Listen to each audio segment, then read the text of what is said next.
Hello, everyone. I'm Jim Garrison, and I want to welcome you to day 120 of Humanity Rising.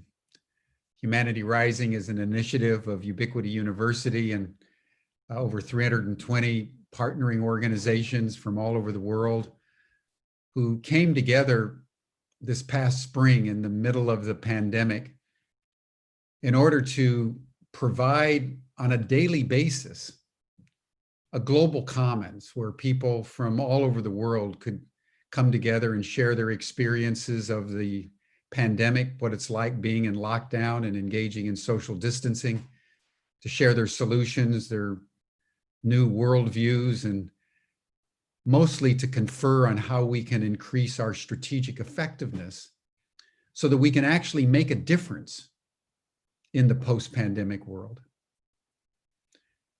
Every day, we have emphasized different aspects of the pandemic as the world has unfolded.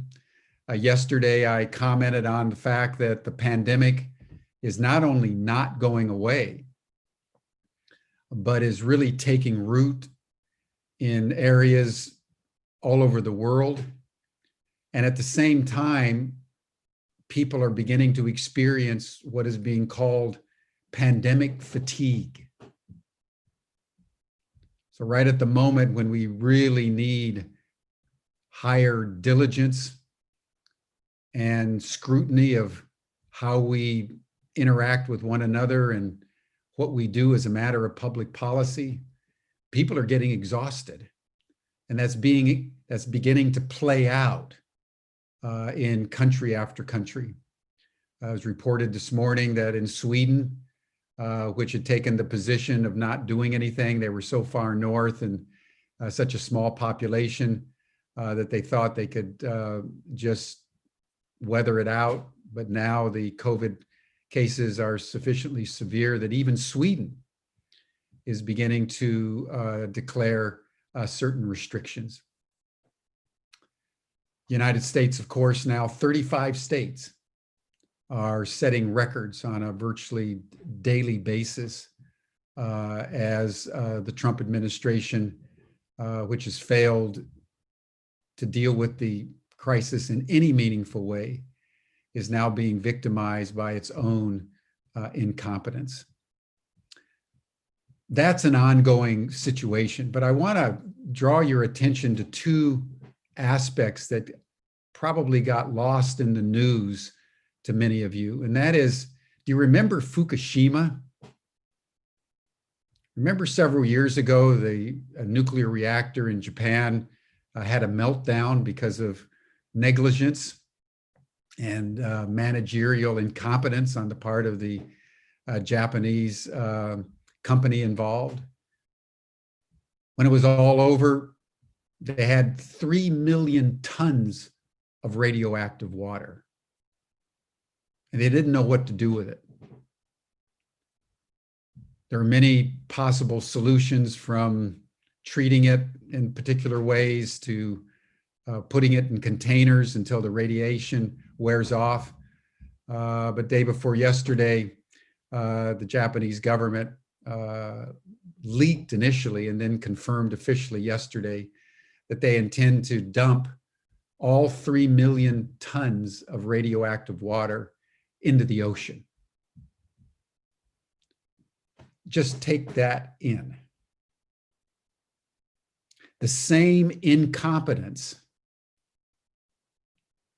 that is leading most of our countries into perpetuating pandemic is the same mentality that would dump 3 million tons of radioactive water into the Pacific Ocean. And that means that radioactive water is going to hit every coastline in the world, starting with Asia and then reaching across the Pacific to Canada, the United States, Mexico, and the west coast of South America. At the same time, it was released in BBC yesterday, a piece of good news. You know, they've been trying to figure out how they resuscitate these coral reefs that are being decimated and killed off because the ocean is absorbing so much of our CO2 that the water temperatures are increasing and the coral reefs are dying. Well, they did an experiment on the Great Barrier Reef in Australia. And they found out that if you just put underwater recordings of a live coral reef, which is really busy and there's a lot of noise because there's a lot of fishes and a lot of, you know, all kinds of creatures that are living in and out of the corals. If you just play the music of a busy coral for 40 days, the fish start to come back, and there's a 25% re-quickening of the reef. And I wanted to point that out today because while on the one hand, our governments are positively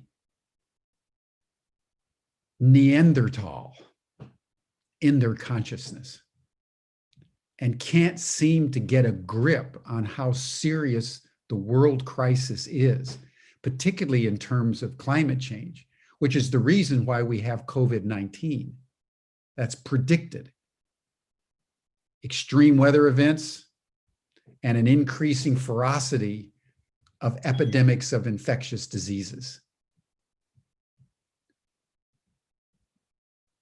At the same time, the solutions that could get us out of the problem, in many cases, have been lying around for decades. And something as simple as recorded sounds in a dying coral reef are enough to enable nature to rebound. If only humanity would pay attention to the problems in a creative way. And of course, that's why Humanity Rising is here. So not only can we get together to just talk about these issues, but offer out into the larger world the solutions that we know can make a difference.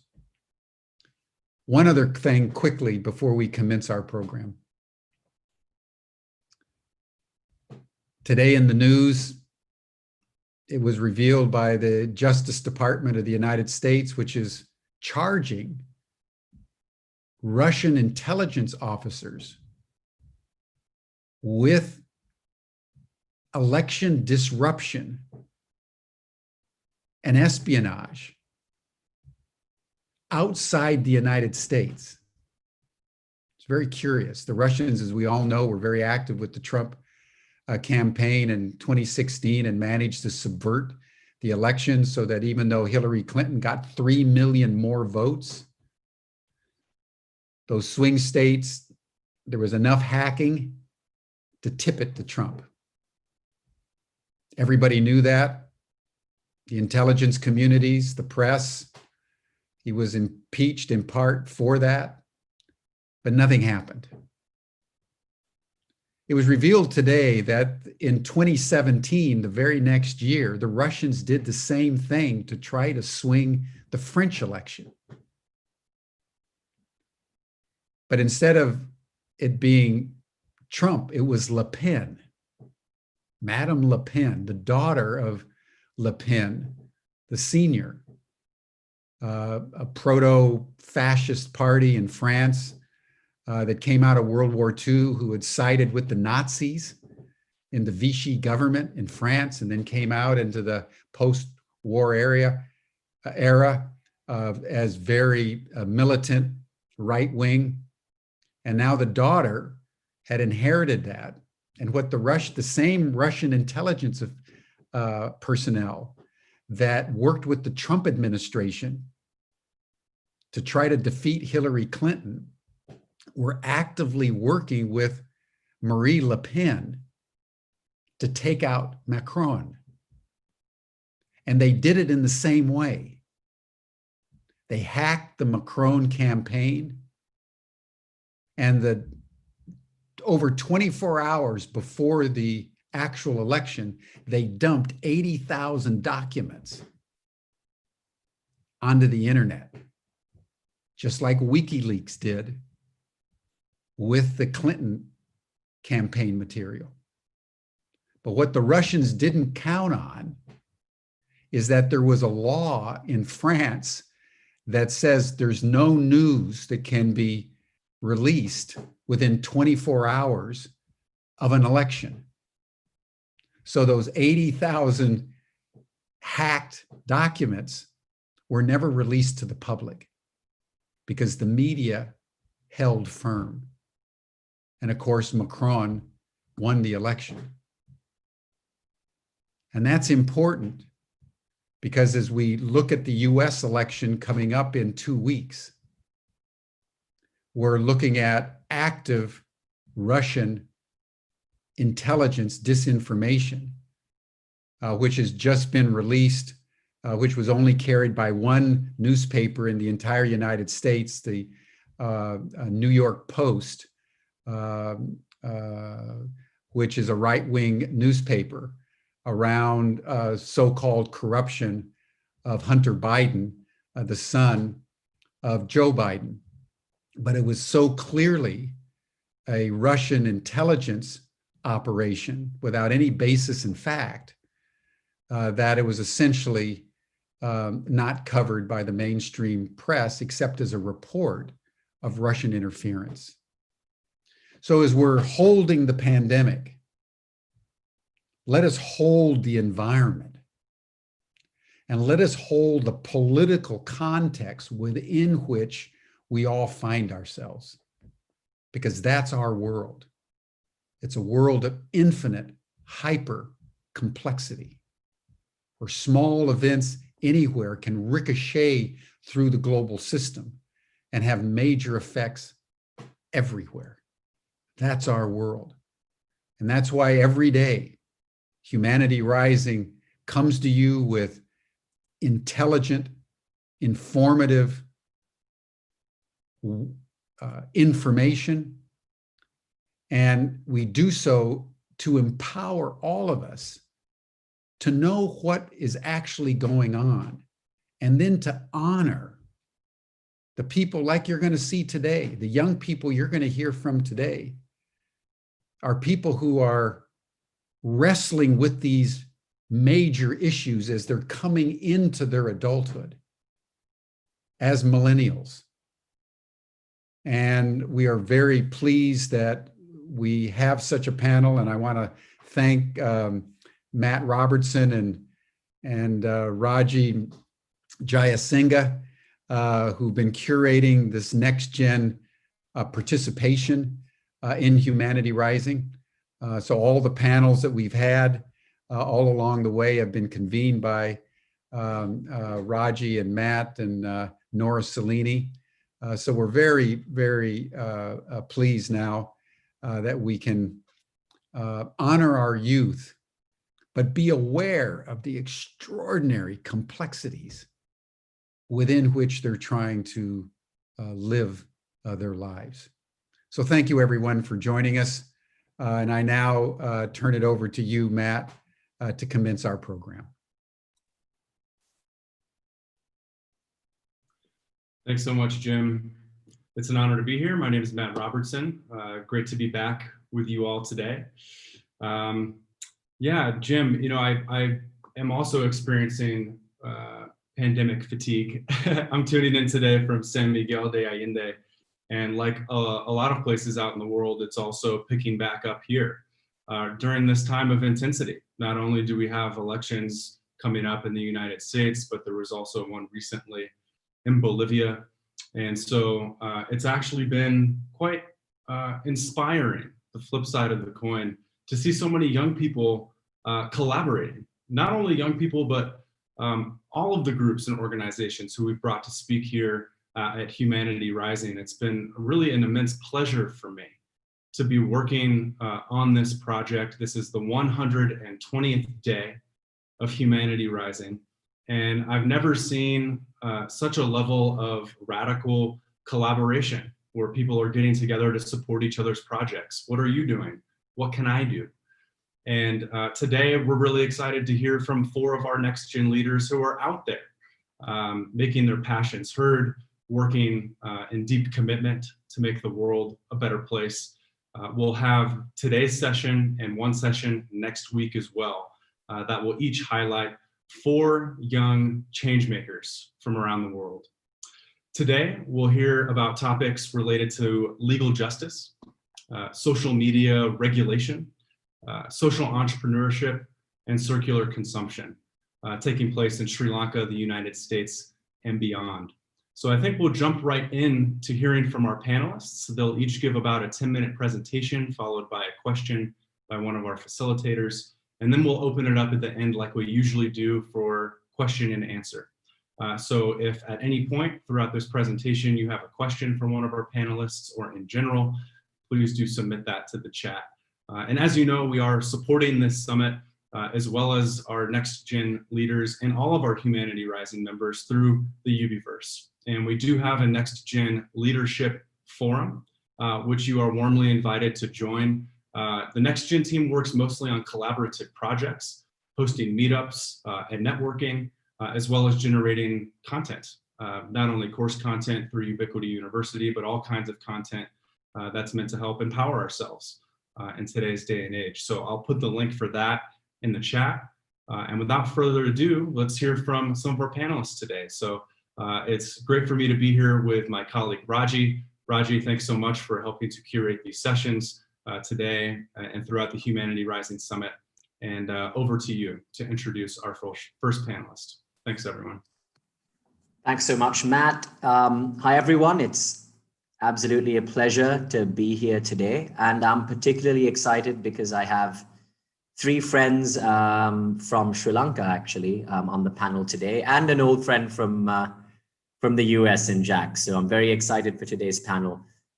Before I hand over to the first speaker, I thought I might just take 1 minute, because we've got 3 Sri Lankans on the panel, to just give the audience a little sense of what the situation is like in Sri Lanka, so that we have some context for what we're facing over here.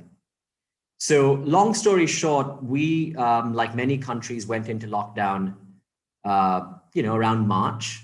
And I think we were stuck in lockdown for something like 2 months.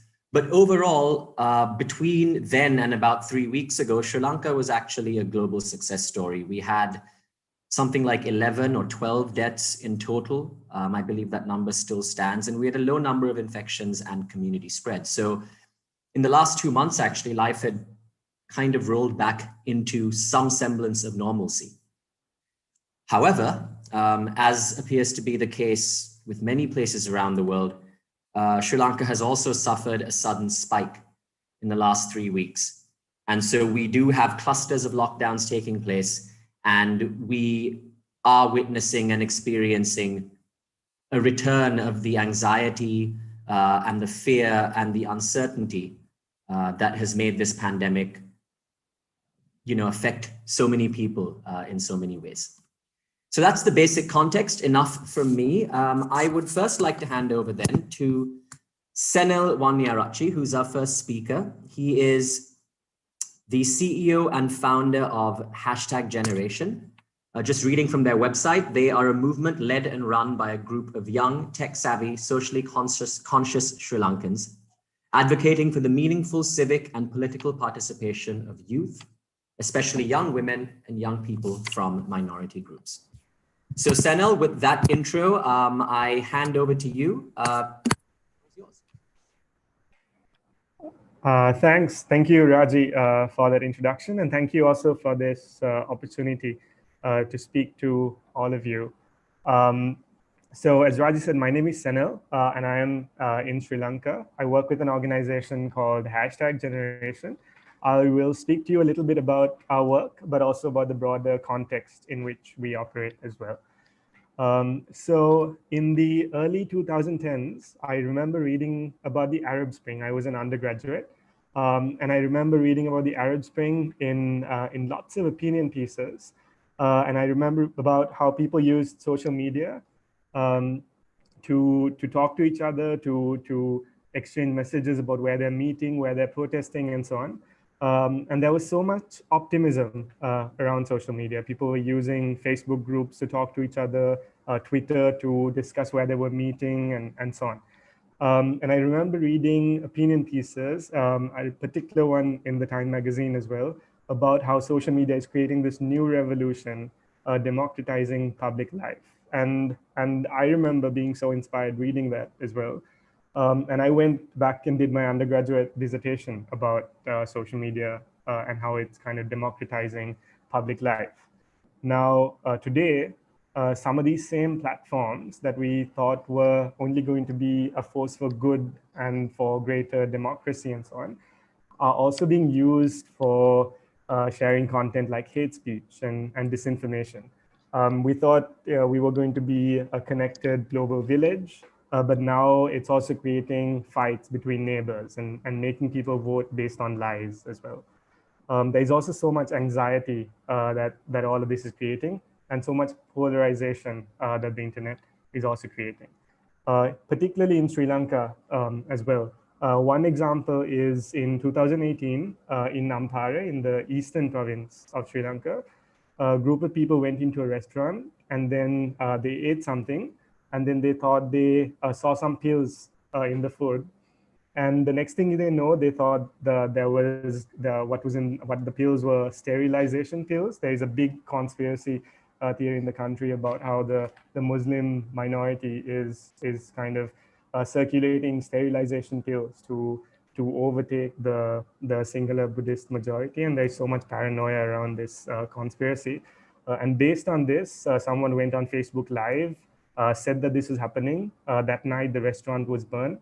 And then a whole, like 3 other restaurants were burnt. And then this kind of spread to other cities as well, one particularly in the central province, a city called Kandy. And the country was basically, there was emergency regulations put in by the government. The internet was kind of brought down for a few days and so on.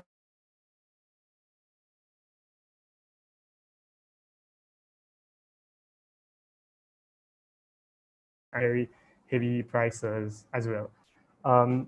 So how do we think about holding social media companies accountable to enforcing content standards?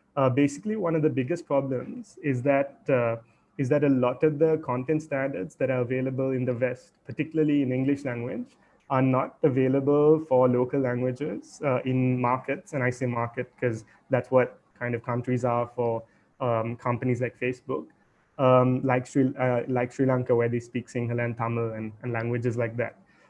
So how do we make sure that companies like this enforce their global commitments that they have publicly stated that they commit to enforcing in these contexts as well? So the organization I work with, #Generation, a big part of the work we do is actually monitoring social media platforms, especially Facebook, but also YouTube and others, for content like hate speech and disinformation, and alerting these companies about things that we think are dangerous, things that can cause violence and serious harm. And then we measure how long they take to respond to those alerts, and then we make that information public. And in some ways, these making this information public, particularly sharing it with kind of influential people and organizations in markets that they seem to care about, seem to work to a certain extent as well. Of course, this alone is not enough. This is just one type of thing that needs to be done. This kind of thing alone is not enough. We need to look at it from kind of different angles as well. But one thing is that also things like hate speech and disinformation are, of course, much older than the internet. For example, in Sri Lanka, when they passed a terrible law called the Sinhala Only Act, which basically marginalized anyone who didn't speak the Sinhala language. There was no Facebook or Twitter. But what these platforms did was basically to give give a mouthpiece to all of us. Earlier, the kind of the loudspeaker that the politician only had, now all of us have access to, and that comes with some costs as well.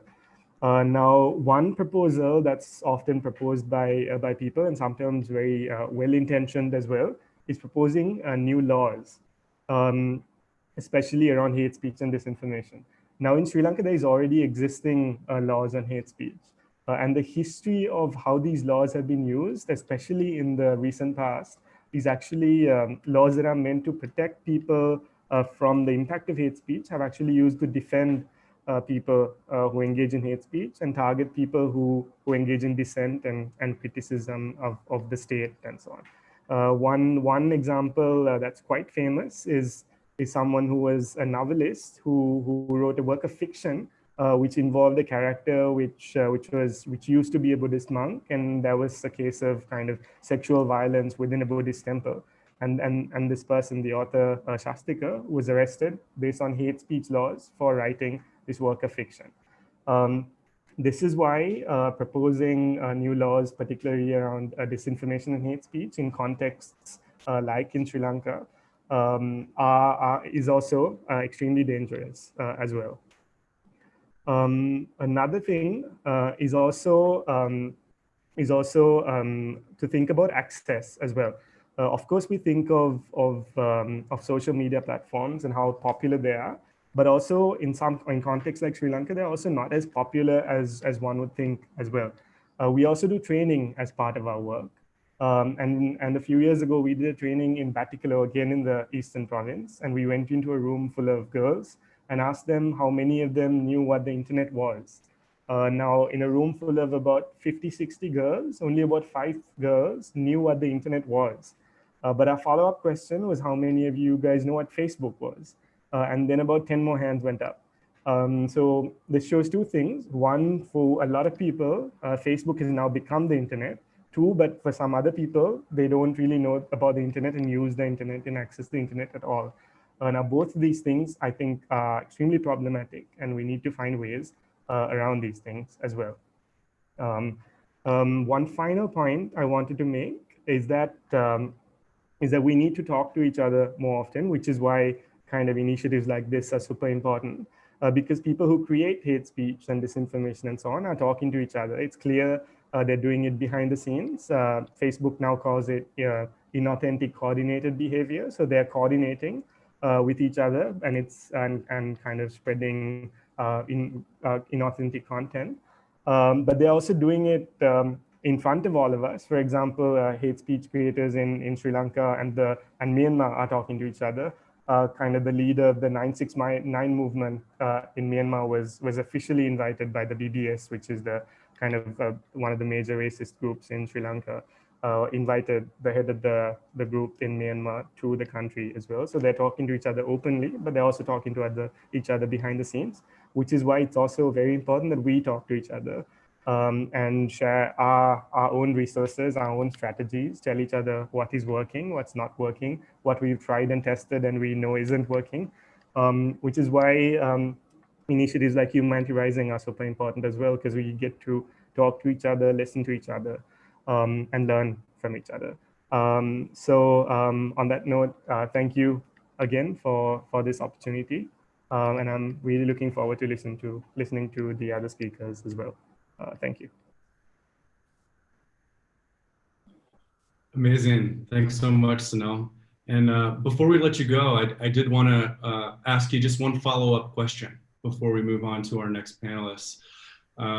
Really fantastic and exciting to hear about all the projects that you're up to. I've actually never heard of an organization that is doing exactly what you're doing in the way that you're doing it. So congratulations and thanks for the work that you're doing. I was curious, you know, like you said, you have these incredible social networks that can be used either for good or for nefarious purposes, so to speak. And so the question that's obvious, of course, that comes up is a question of morality. You know, how do we regulate ourselves in this way? And if we can't trust companies to necessarily do that for us, I was curious to just bring it down to the personal level a little bit. If you had any suggestions or insights for how individuals as users, we can navigate this process on a day-to-day basis. Are there things that you suggest? I scroll my socials every day, a lot of the time, and don't see a lot of hate speech in my algorithms, but I know that it's there. And just any warnings or suggestions for how to move through our day-to-day life with all of this opportunity for connection that's deeply related to the choices that we make every day in terms of how it has consequences. So yeah, thanks so much. Any insight you have on that would be great. Sure. Maybe one thing I can share is that a lot of a lot of the people who share this kind of content are doing it also for the clicks. They want you to click on their link so that for different reasons. One, it could be for political reasons. A lot of people are also making money. Some people are getting elected on the back of this kind of thing as well. So a lot of people are trying to get each other's attention. So one thing that we say at trainings is a technique called name it to tame it, which is basically if you see a piece of content, it could be disinformation, hate speech, or just any type of content. And I think our initial immediate response is to share it, even if we don't trust it, maybe not share it publicly, but maybe share it on a WhatsApp group or ask your friend if they've seen it. And this is how hate speech and disinformation really spreads, because one person sees it and they send it on their family WhatsApp group, and then it goes to another group and so on. So before you share things, because these people are trying to make you feel certain emotions and get you to click on that and click on that share button, naming that emotion, psychologists have now said, would help. So for example, if you see a post and you feel anger or joy or discomfort, kind of looking away from that post and actually naming that feeling that you're feeling at that moment helps you get out of that feeling. And then you can look at that post more objectively. That's something that's been shared. But I think that's something very important is also skills related to media literacy, kind of critical media literacy, consuming media more critically, which are not taught, at least in our context, in schools and universities and so on, but also through informal networks. So when you watch TV, can you think about who might be owning that channel and why that ownership might be shaping what they're saying? Can you tell an opinion piece apart from news, which is also something sometimes is difficult as consumers to do, because sometimes there's the facts and the opinions are often meshed together, especially on television and so on. So I think these skills are also very important to master and kind of share with others as well. Great suggestions. Thank you so much. Yeah. At a certain point, I thought I had heard that Facebook was developing a tag that it would put on posts if things weren't fact checked. I may be off with that, but I had heard about that. I haven't seen it, but that's kind of an example of something that these organizations might be doing to address this kind of issue as well. Yeah, no, that's something that they're doing in Sri Lanka. So they have their kind of certified fact checkers, ones that have their accreditation, and if one of them certified that it's untrue, then there's a disclaimer that comes on top of it saying it might be untrue. And actually it is working, because if I shared something and the disclaimer on top of it, it's kind of embarrassing for me that I had shared fake news. So people are then getting increasingly kind of better at not sharing things that might not be true. And initially it didn't work, like there were glitches in the algorithm, but now it's getting better as well. And that's definitely one approach. Well, that's very cool. I look forward to seeing how that progresses, because then there's a whole social component too, where you don't want to get caught or be the person that's spreading false information, right? Yeah. Cool. Well, thanks so much, Senno. Really appreciate your talk, and we'll move to some questions here at the end back with you. But at this moment, we'd like to transition to Aritha Wickramasinghe, who is the director of iProbono, which is a network of lawyers that provide access to justice to those who are denied it. They have access to a network of over 80,000 lawyers in 39 countries, and one of his blogs is listed in the event description if you'd like to go check that out. But at this moment in time, I'd like to formally transition over to you, Aritha, to hear a little bit about your work and how it's going in today's day and age. Thanks so much for joining us.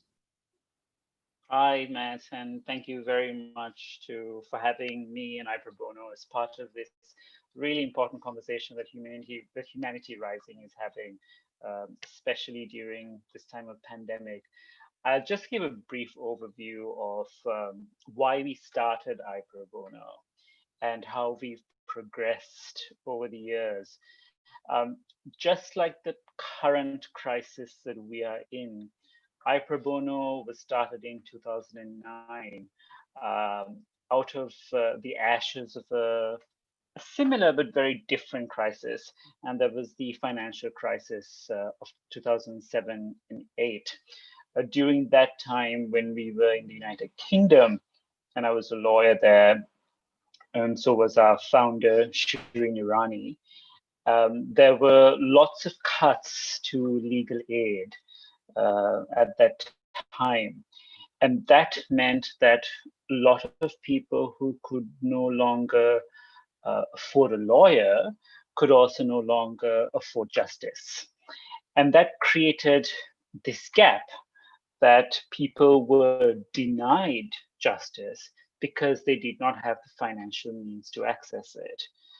And it was also a time when many of us as young lawyers, a lot of us were trainees at the time, we started asking ourselves, what is our role as lawyers in a time where access to justice has reduced or been denied to many people? And I know a lot of lawyers get bad flack most of the time, but many of us, I would like to think most of us, decided to become lawyers because we have a certain belief in justice and that everyone deserves justice. And therefore, we thought, okay, look, we have all these lawyers who want to become lawyers because they believe in justice. And there are many of us who are working at these big corporate law firms and may not necessarily have been passionate about drafting a 300-page loan agreement, but have to do it to pay the bills. So we thought, okay, how do we connect lawyers like us who believe and have a passion for justice with people who are now denied justice? And that is how iProbono came out as an idea. It was a platform to make these connections and to bring these people together.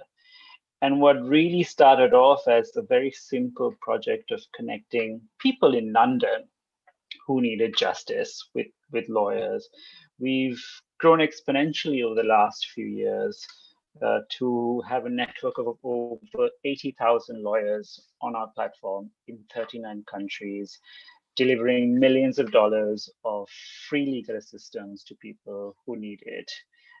I head the program's Equality Law Division, which primarily focuses on justice for persons who are discriminated, especially members of the LGBT community, women, ethnic and religious minorities. And I'm really proud to say that some of the work we've done across the world has been so incredible in not just transforming the lives of individuals who have suffered great injustices, but also in transforming legal systems to become more victim-centric and justice-centric. One of the groundbreaking cases which we acted on was in India, which concerned the rape of a girl child. And in that particular case, it was a horrific case. She was a 5-year-old girl. She was raped really brutally by her mother's lover. And despite the fact that she was in court with a bag attached to her, because some of her internal organs were no longer working because of the rape, the judge still accused the child, who was only 5 or 6 at this time, of lying and saying that she actually was not raped.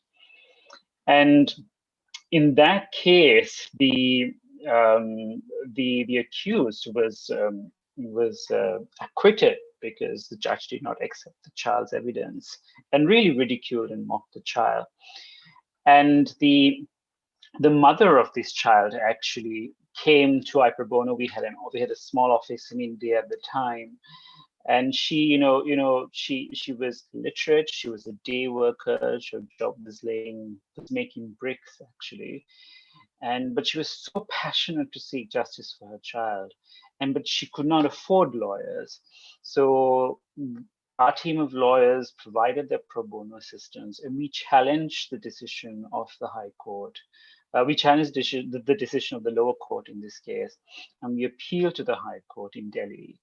And the Delhi High Court not only reprimanded the judge in the lower court who made that really terrible decision, but actually laid down rules for courts in India to follow on when there is a child victim of a crime, especially sexual abuse, and then what and how such a child should be questioned in a court of law. Well, that was precedent setting. And that not only transformed this child's life, who, she's doing extremely well now. She's in school and she's, she loves dancing and everything. She's had fantastic progress. But that kind of precedent judgment has affected, the hundreds of millions of children in India who now have a safe space in court and an established method of appearing and hearing in court. So that's the kind of work which we do at iProbono, which really makes me not only feel proud, but also be hopeful that if we do work together and we do have this network of an incredible network of 80,000 lawyers working together. If we do that, we can really see systematic, transformative change. Thank you. That's it. Thanks so much, Aritha. That's, really moving to hear the work that you do. It's pretty incredible that you've grown to have such a gigantic network all around the world, and that you are working on cases like the one you described. Essentially helping people that can't help themselves. And it's wonderful to hear about that. I had a follow-up question as well. And that is to ask that since we've now been in a pandemic situation for almost a year now, maybe 8 months or so, I would imagine that there are challenges that have cropped up in terms of accessing people who need help, or those people accessing you, perhaps communicating with them, being able to speak with clients, being able to move them to court. There must be a number of challenges that I'm not aware of at all. But I wondered if you could speak to that a little bit in terms of how your work has changed in the past 8 months, and what it's looking like moving forward for you to be able to continue to provide the amazing service that you do.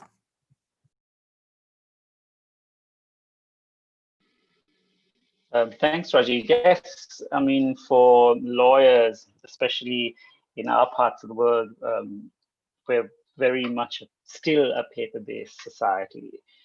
And the pandemic, which has resulted in many of us being locked in our homes, have really been extraordinary in how we've had to adapt to a very, very different situation. And even what we saw during these last few months is that not only were the types of crimes changing, but the way they were being committed was also changing. So, for example, during the last, around the time of May, about April, May in Sri Lanka, as this is where I've been, there was an anti-LGBT hate group, which set itself up as a WhatsApp group. And there were about 200 people in this group. And what they were doing was that they were identifying LGBT people, sharing their details in this group, their telephone numbers, their social media profiles, and even their addresses. And what they were doing was that they were directing, this nearly 200 people in this group to cyber attack and cyber bully these identified LGBT people with a plan that once the lockdown was over, that they will lure them and carry out physical attacks on them. Now, because the people running this group are also not very smart, they happened to publicly release the link to access this WhatsApp group. So lawyers like myself and a few others were able to access this group and monitor what was being said, who was saying it, and also getting in touch with prospective victims in advance to ensure that they were adequately protected. One of the benefits of the last few years with the rise of social media, especially, as Senno was talking, is that there's been this huge migration of people into social media platforms. And that has meant that even though we were no longer able to physically access and provide counsel to our clients, we were still able to reach out to them through their social media profiles and then provide them the necessary support they needed in order to navigate through whatever issues they would come across. Now, in this particular instance, we were able to file criminal complaints against the persons involved in this, and we were able to shut this group down. But there are still quite a number of other cases of physical violence, which increased exponentially in homes of people, which did require physical intervention by lawyers. Now, again, a difference here is that because of social media, we at iProbono, we increased our social media presence during the last few months. Each of us would individually be actively involved in highlighting cases and issues happening in our respective jurisdictions and using it as a platform to direct people who are affected by these issues to get in touch with us so that we can find them the necessary support. Lawyers also have had a pass, have been able to move around even despite a lockdown because of the, service lawyers provide. But in terms of how cases are now referred to us, how clients reach to us directly, it has been very much led by social media.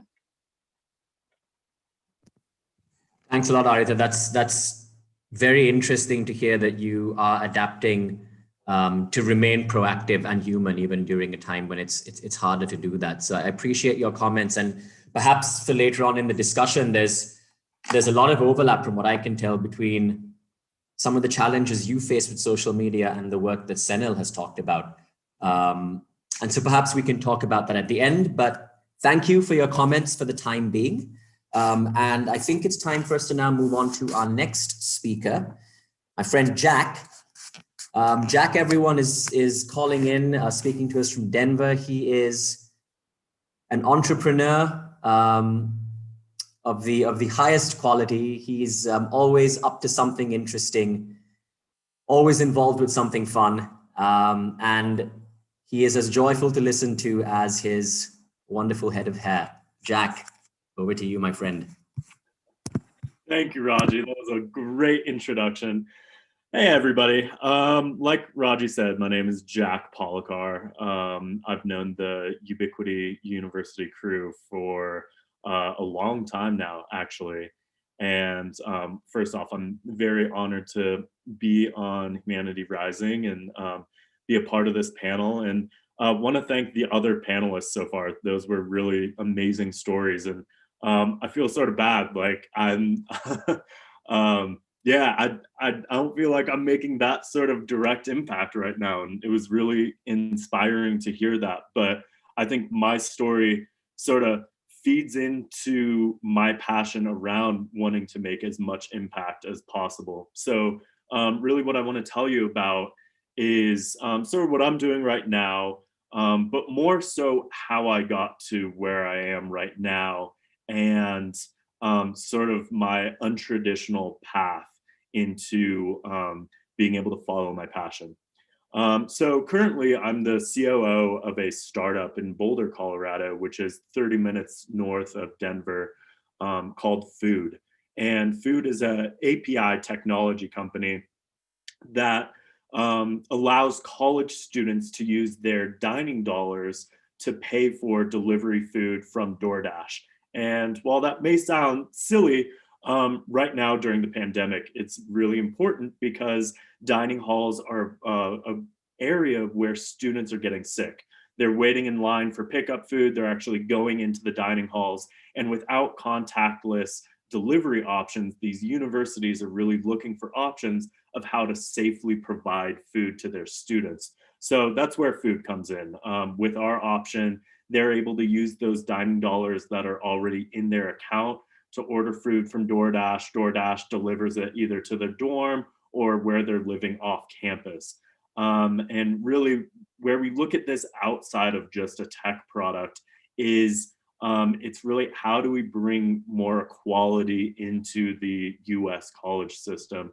A lot of students we're interviewing say, yeah, we don't have great access to food and we have this dining account that we have to use. And $1.8 billion go unused every single year because students don't like the options, or the options are really bad tasting, or they don't cater to their special diets, or that certain population that needs sort of a gluten-free or a paleo option. But really, we're also seeing students who aren't getting fed because those options aren't great. And we're really looking at this of how do we broaden the options for students everywhere? So I want to talk less about food today and more about really how I got here. And I'm 29 years old, running operations for a venture-backed startup. And this wasn't just like, oh, hey, all of a sudden this happened. It really came from my passion starting around 10 years ago. I was studying political science in college and realized that I wanted to really do something in the world. I really wanted to make a change. And I thought that was going to be through politics. And I'm not a huge fan of the US college system. And one of the reasons is the counselors I was speaking with heard what I was saying, and I didn't feel like they actually understood it and gave me a proper path. And that's sort of why I ended up in politics and realized I wasn't going to be able to get done what I wanted to get done. And I started looking around and I was like, who's making the change? Who's doing what I want to do? And I started seeing people like Elon Musk and really building out the companies that he was building out and how quickly everything was moving. And I was like, wow, like, I wonder if I should get into tech. I wonder if I should get into entrepreneurship. And at that time, I was living in San Francisco, where I grew up in the Bay Area. And I had a bunch of friends living in Boulder, Colorado. And I said, okay, I'm going to go check out Boulder. They're in tech, they're in startups. And I did a development course. And I dropped out of school, I did this development course, realized I wasn't a developer, but realized that I could start a company as a non-technical founder. And I was like, that's exactly what I want to do. And people are like, oh, you get bitten by this entrepreneurship bug. And I definitely did. And I really quickly realized I could solve these problems. I could do it really quickly. I could surround myself with a bunch of people who are really passionate.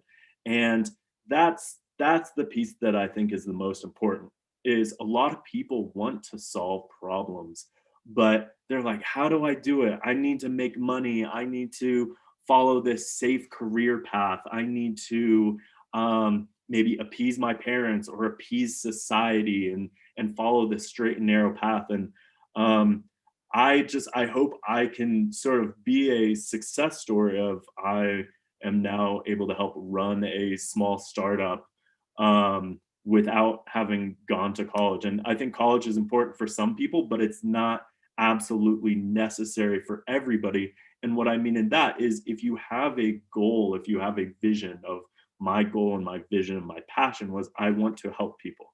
So it's like, there wasn't just one way to get there and to get to a place where I could actually do that.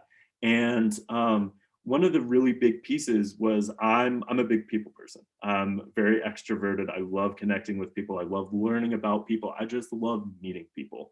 And that's sort of where I started. I looked at my strength and I was like, okay, who do I need to meet to sort of get into the impact space? 10 years ago, I was just starting to think about climate change, learning about sort of the basics, the science, what was being done, what wasn't being done, what were the impacts, why weren't things changing? And I was just so passionate about it. And I was like, okay, who do I need to talk to about that? And actually, Rick Buckley is one of the moderators on the call, and he's one of my best friend's dad. And I was working with him at the time, and he was connected to Jim, and Jim is the father of one of my other best friends. And they had just really brought Ubiquity University together. And I was introduced to Ubiquity University, and all of a sudden it was like, these are the people I want to talk to. And I remember I was helping them move into their new office, and I just heard all of these conversations sort of on the side. And I was working for Rick upstairs, and I heard these conversations, and I was like, I have to be in this room. These are the people, like everything clicked that wasn't clicking in college. And so I pretty much begged Rick and Jim, like, can I do anything for you guys besides moving boxes? And they said, of course, like, join our meeting. And I literally sat in on a meeting with them for a week, literally a week of meetings. And it was, everything clicked. I was so excited. I was so just, everything I was passionate about was coming together. And really from there, it was, okay, now that I found these people, how can I put in work? How can I work really hard to be able to drive my passion, make this financially successful so I can make a living for myself? But more so for me, it was like, how can I make a difference? And that's really, at my time at Ubiquity, that's really what progressed me through everything that I did. Was every time I just, something clicked of like, this needs to happen, this needs to be in the world, and I would bring it to the team, and the team would see my passion around whatever was coming up, that they really supported that. And I have a lot to thank Ubiquity for that. But I think the story here is, find your tribe, find your community, find those people who can help you along the way. I mean, it's a very US centric thing to, like, you gotta do it by yourself, pull yourself up by your bootstraps. And like, that doesn't work. That's such an old way of thinking. That's like 1940s mentality. And like, that's why I get excited traveling, because I realize people don't have that mentality as much of, you have to do everything by yourself. And I think we're at a point in the world where doing things for yourself and by yourself has proven not to work. You have to do it in community.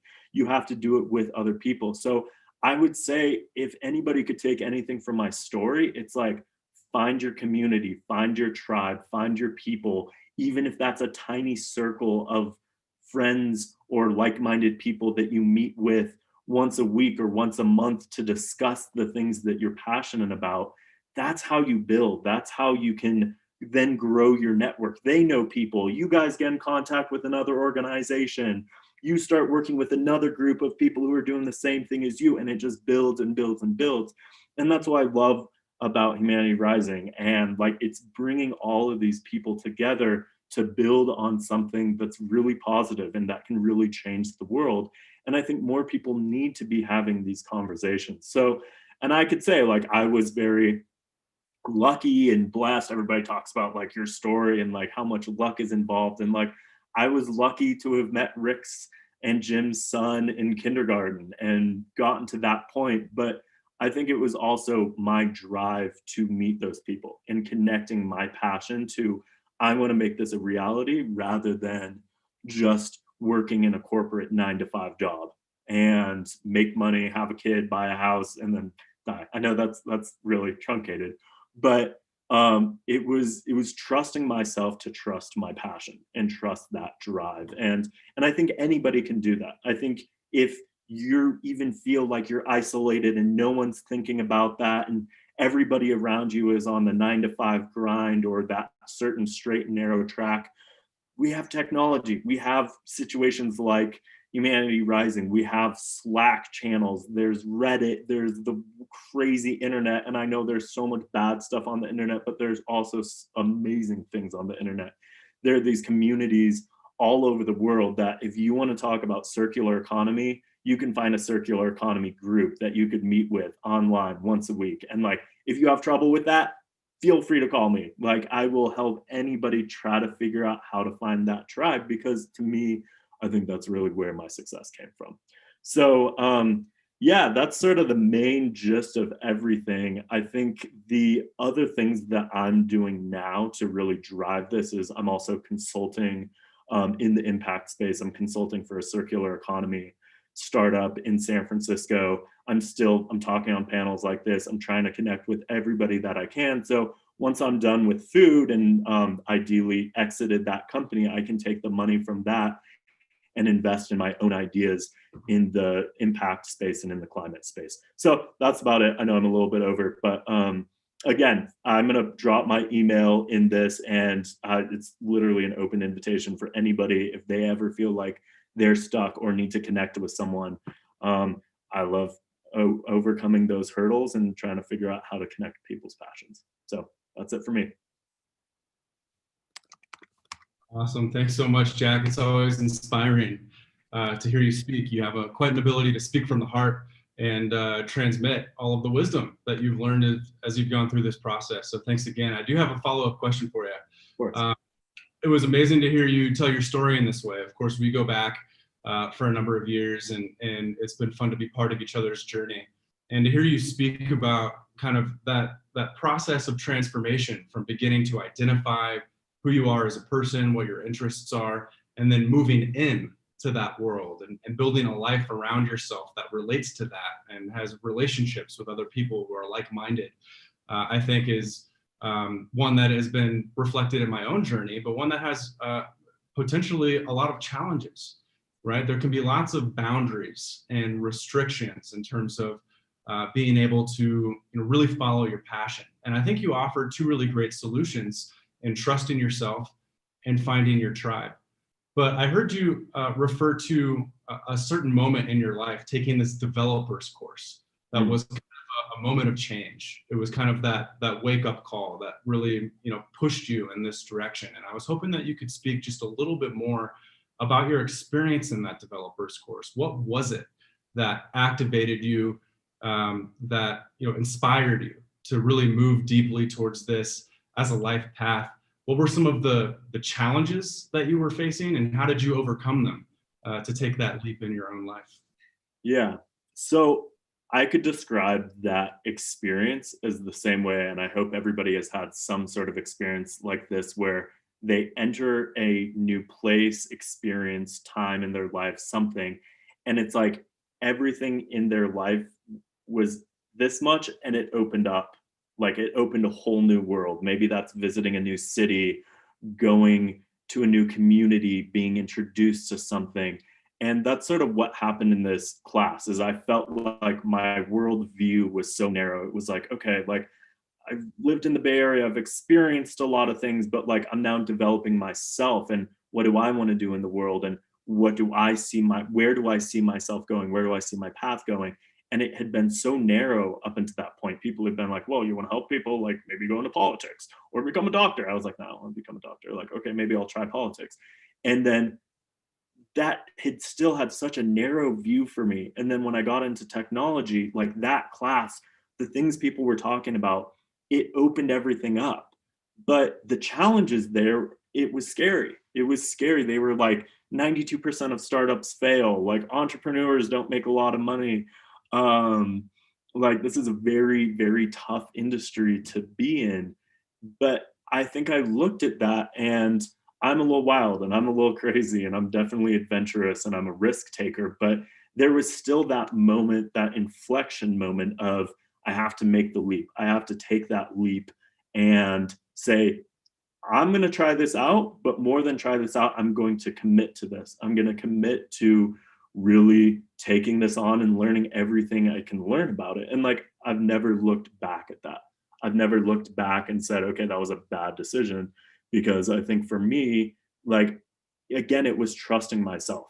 And I think that's a big thing for everybody. If I could pass on, like, being able to trust yourself and trust your passion, I think always pays off, because you got X amount of time on earth. You don't want to be 80 years old and just be like, yeah, no, I wasted my time. Like, I should have been doing this for different reasons. And like, of course, I understand, like, you have a family to support, you have responsibilities that need to be taken care of, but like, I always believe there's a middle ground. It's not black and white. Like, you can figure out, even if you have to work a 9 to 5 and then work on your passion outside of that 9 to 5 and bring those two things together, like, I still think that, to me, is so much more rewarding. And like, to the people that I've surrounded myself, to the people who are 80 and 90 years old, those are the people who said, yeah, I followed my passion in my life rather than just doing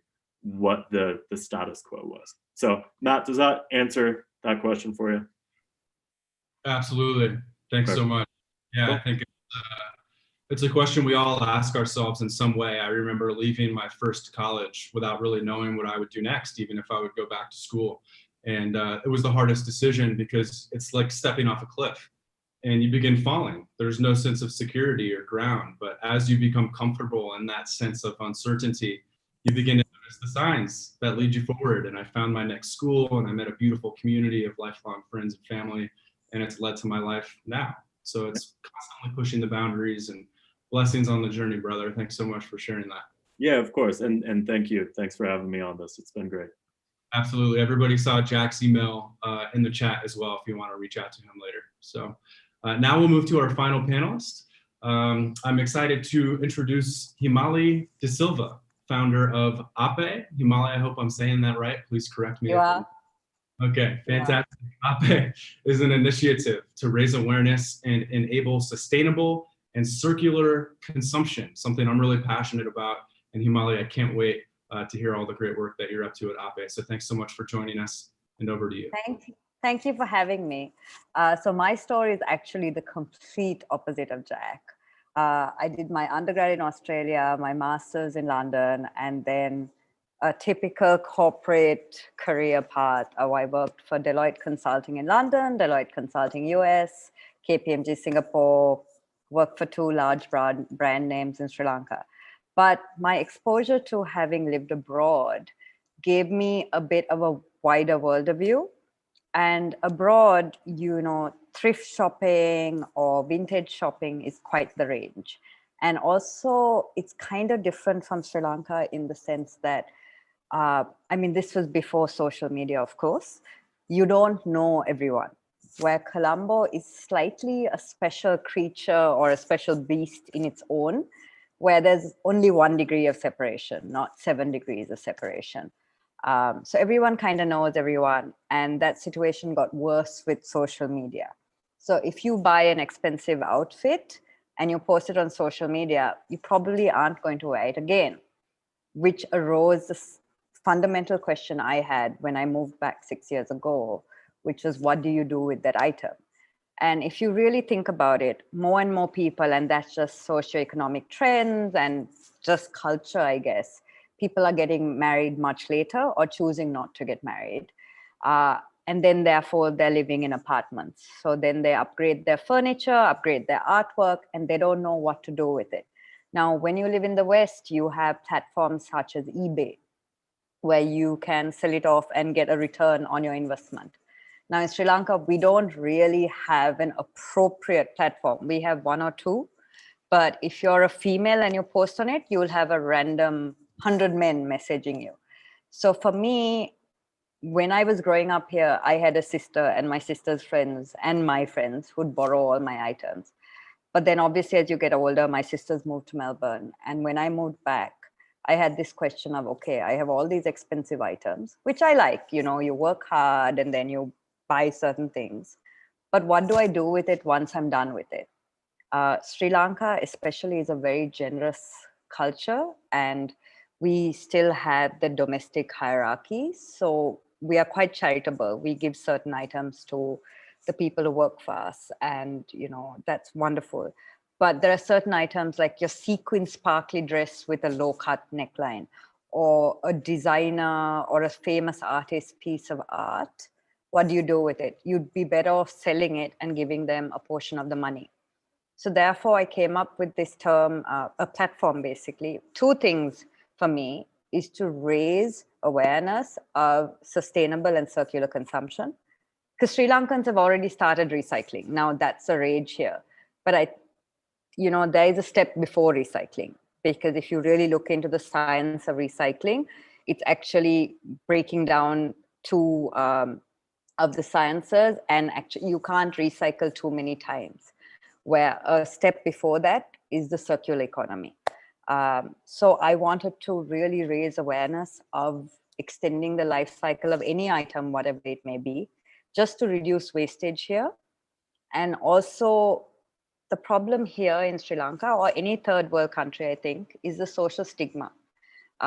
It's still not a cool or trendy thing to do. Like vintage shopping in the UK is trendy. Here, people want to be anonymous. So I created a platform called Ape, which in Sinhala is ours, and it translates, and the tagline is bringing yours and mine together. Basically what it is, the whole concept is, you give me your items and I will sell it for you completely anonymously. I will do all the logistics, everything for you. And I am the only person who knows who the buyer and seller is. I started this 5 months ago during COVID, and the traction and the organic growth has been crazy. But I also think that's been pushed further by COVID, because obviously everybody's going through a harder time and everyone's kind of realizing that we can live with less. So it's been a really fascinating journey, challenging, because there's a lot of cultural and mindset shifts that I've had to do via nudges, like very gentle, subtle nudges via my Instagram page. And it's really rewarding to see that it's working, because there is a real need for it.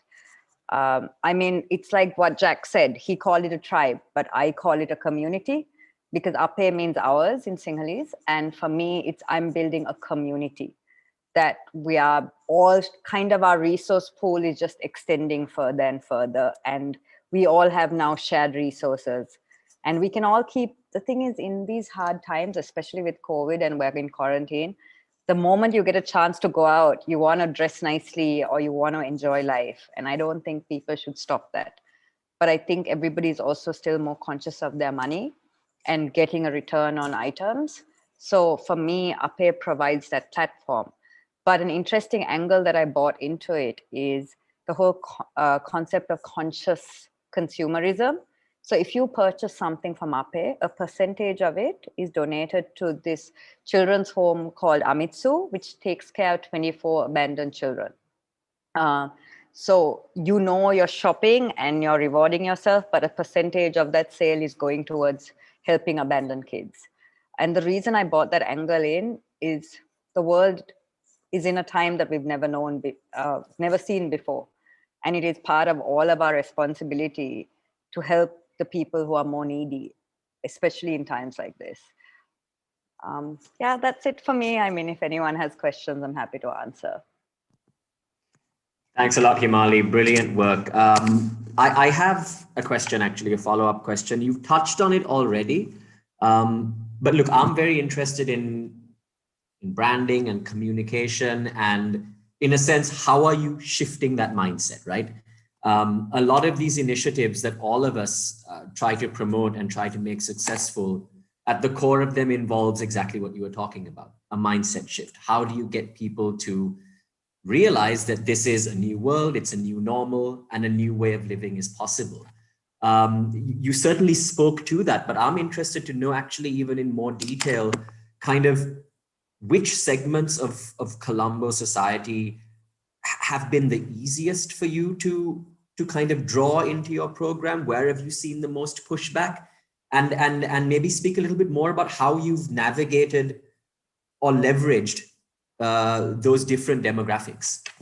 Over to you. So Raji, it's actually kind of a multifaceted thing. One has been massively engaging in dialogues, getting the conversation started, talking to people about it. Two is actually embodying the lifestyle. So I am someone who massively believes in pre-loved shopping because I spent 14 years of my life abroad. And I think because my sister has borrowed my clothes and so on and so forth, a lot of people know that I believe in it. I embody my brand. I mean, that was something that I was a little resistant to because I'm quite a private person in real life, and I'm a background operations person. I was quite hesitant of putting my face to the brand, but I've realized it actually this is all built on relationships. It's all a community. I've done certain initiatives that have come about purely on my relationships and on trust. But one of the, so I feel like this is not your normal retail model, right? I have three main stakeholders. One is my seller market, two is my buyer market, and then there can be an overlap between the two. And then there is also my charity partner, because that is very, very close to my heart and very important to me, because that's something I want to promote massively about. We can consume, but let's consume in a manner that also benefits someone else. So for me, I think the biggest pushback has actually been from the older demographic. So they're more than happy to sell, but they have this stigma in their head of, oh, but it's been used before. But I'm like, well, it's the same as borrowing your sister's item. So I did this little video for Ape, which I basically focused on saying, if you belong to a Sri Lankan or a South Asian household, you've been doing a circular economy your whole life, because you've had your brother, your sister, your cousins, or whatever, anything in your family and your extended household borrowing your items, and you've been given hand-me-downs. And that essentially is circular economy, because it's one item being used multiple times by several people. I think it's just, these terms can be quite heavy and people then get a bit scared. But if you actually break it down, it's something we all do anyway. And my branding is I have a kind of, not a niche per se, but I had a very clear mindset when I started this. Sri Lankans are very charitable, as I said in the beginning, and there are certain things we donate to our domestics and the needy. I never wanted to take away from that. So I have a minimum price point where you can list items on Ape, and I curate the items that are given, because what I feel that you would naturally donate, I don't want to take away from that market. So my branding, my messaging, everything is slightly more upmarket, but that's because I believe those are the items that are not appropriate, or it's better off to get the money for and then donate a percentage of that to the needy people, in the sense, or the charities or anything that you want to. I think that money would go much further. I think I answered your question. Have I not? You definitely have. Thanks a lot, Himali. It's interesting that 2 points that I really got from that. And one is that you're taking terminology which a certain generation or certain segment would not be familiar with, and you're giving them a way to relate to that, to say, look, you're doing this already, in a sense, or you have the same intent. This is just a different word. And the other thing that I thought was very important, what you said, was, again, stressing community, so relationships, right? They trust you, and that gives them the push to enter into an enterprise that they wouldn't otherwise have entered into. So thank you for your thoughts. Really appreciate it. Matt, I will hand over to you now. I'm not sure how we're doing for time and so on, but over to you, Matt. Thank you for having me. Thanks, Himali.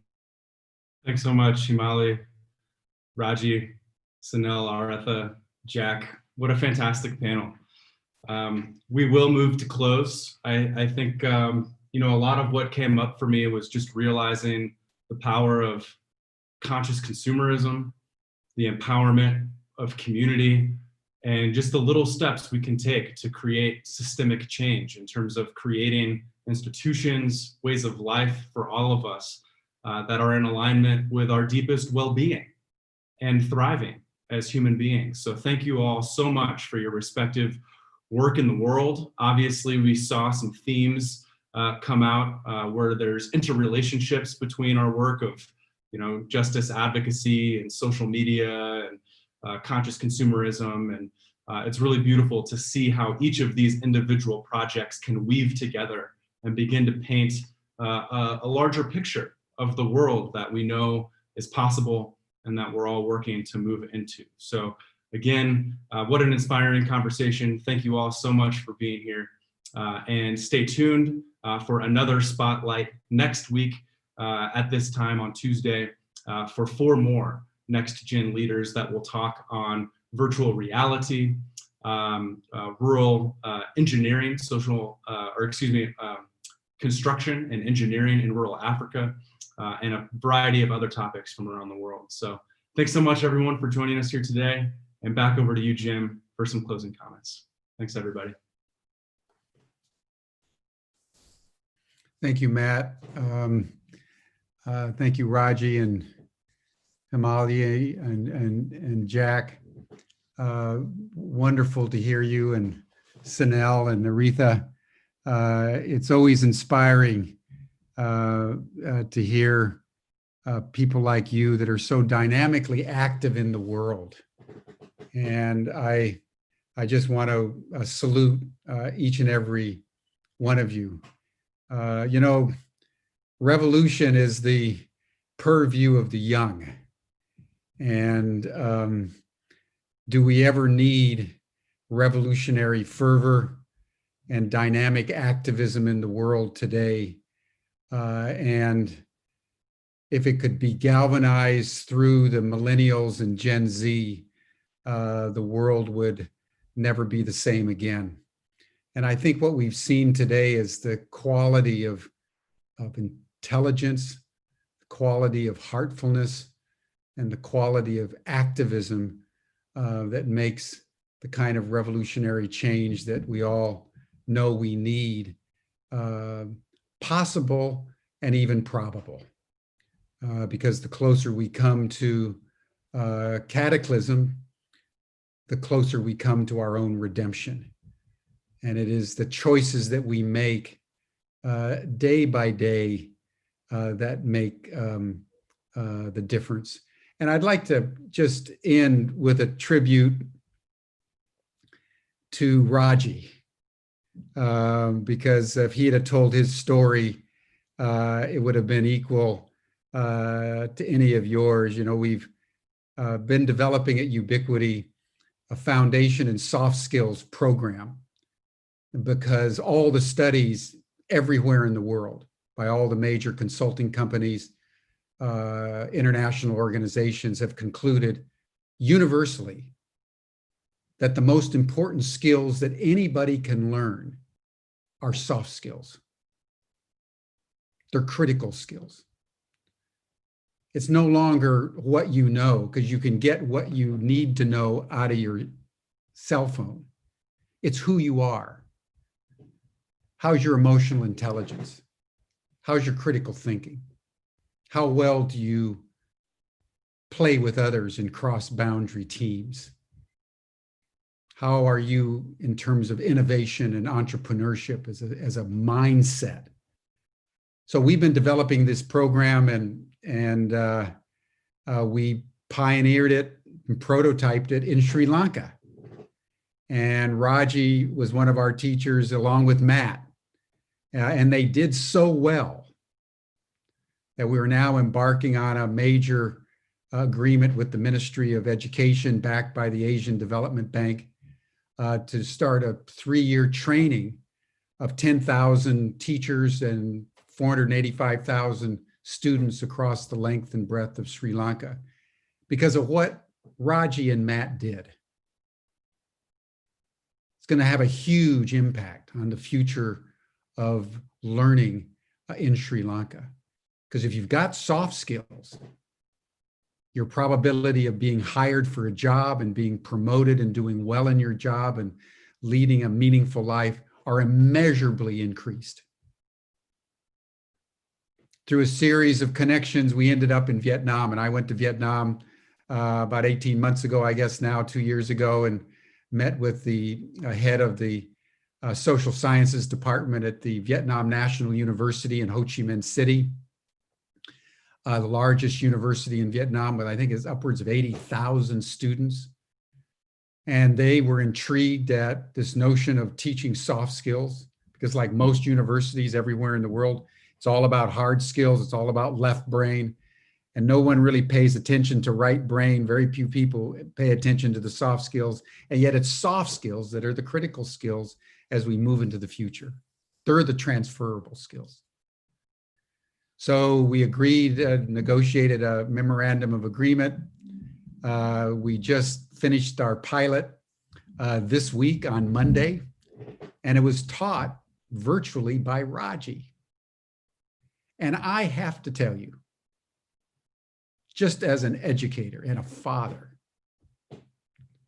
because I was there at the first session and the kids came in and they were all kind of hunched over and they were shy and unsure what this was going to mean, that they were going to have to actually explore things other than science, technology, engineering, and math.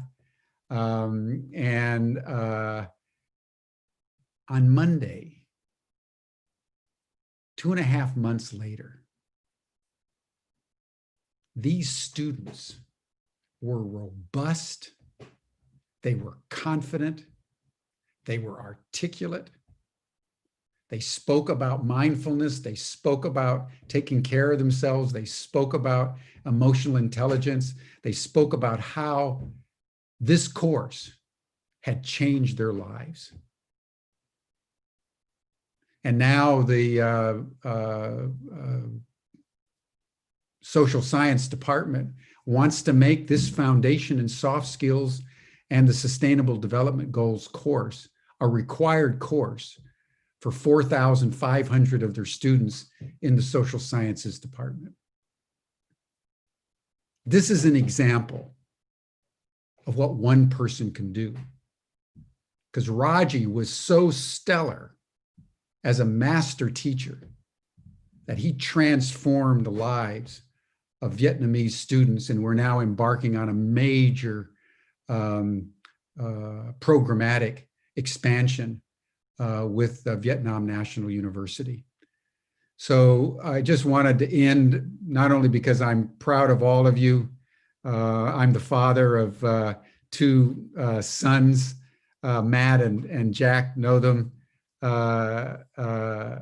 in California, 28 years old and 30, strong young men that are embarking on their lives.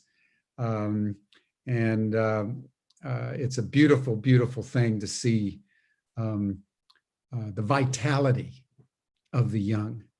And I emphasize this, everyone, because this is where the revolution has to start. If the youth aren't part of the revolution isn't going to happen.